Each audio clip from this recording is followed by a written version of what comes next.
Praise be Jesus Christ, now and forever. As I try to do regularly, I just wanted to say another thank you, as always, to those who support us, our big donors, one or two very generous people, but also especially those of you who support us on a regular basis. Those regular gifts, monthly or weekly, are so important. So I wanted you to know that it's greatly appreciated, and our friends, our brethren who we're helping now in Iraq and Syria and Lebanon and Egypt are also truly grateful. God bless you. Once in a while, as you know, I use these nuggets to introduce you either to an important book or to a saint or holy man or woman who can inspire and help us in our journey of faith. This week I'm not introducing you to one person, but to an entire family.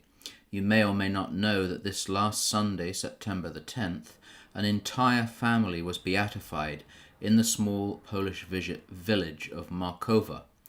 Beatified as martyrs, the last step before canonization. This event, barely commented about in the press as usual, is an extraordinary moment in the life of the Church.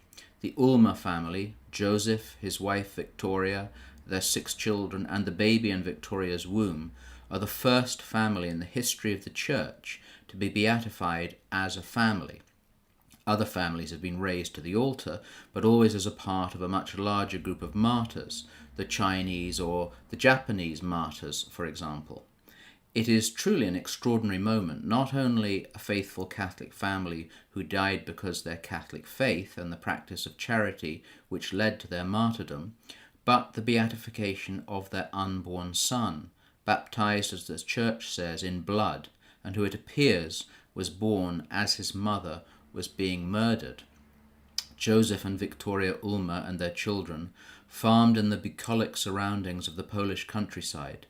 Poland, under Nazi occupation, had made it a crime punishable by death to hide Jews. Yet the Ulma family, because their faith demanded they not stay silent, willingly hid 8 Jewish people from 3 different families from 1942. On the morning of March 24, 1944, betrayed by a local Polish official, the Nazis came to the farm, first shot the Jews, then murdered the entire Ulma family, including, as I said, the baby boy in Victoria's womb.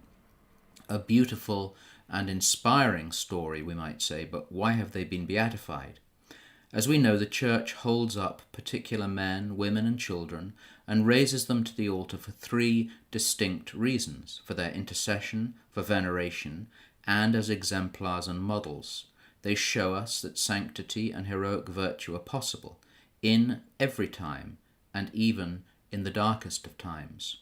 It's also worth being reminded that in times of crisis, which also in the biblical understanding means a time of opportunity, God always without fail gives us witnesses, men and women who live their faith and inspire and help us to live our faith in a more courageous way. In the 13th century, for example, a time of severe crisis for the Church and the world, God gave us, among others, St. Francis of Assisi, St. Clare of Assisi, St. Dominic. Who can doubt that the Ulma family have been given to us at this time, not just for veneration, but imitation and inspiration? When family life is under attack, especially the God-given image of a father, mother, and children, we have a beautiful family to be patrons of the family. When the murder of the unborn is not only called a rite, but almost is the hallmark of a so-called civilized society, the Church holds up baby Ulma as the pro-life model. The Ulmas lived their Catholic faith simply and profoundly. Their family Bible didn't gather dust on the shelf, but was found to have a number of passages underlined, including the story of the Good Samaritan. Their martyrdom was a direct result of the practice of charity and their unwillingness to have a private faith with no consequences in the public square. The official portrait for their beatification is beautiful. All have halos, and there is one over Victoria's womb. Joseph holds the palm of martyrdom. One daughter holds the lily of purity, and the little boy holds a cross, which he shows to his sister. What a gift to the Church, this family and this beatification is in these dark times. Brethren, rejoice, be perfected, be comforted, be of the same mind, be at peace, and the God of peace and love will be with you.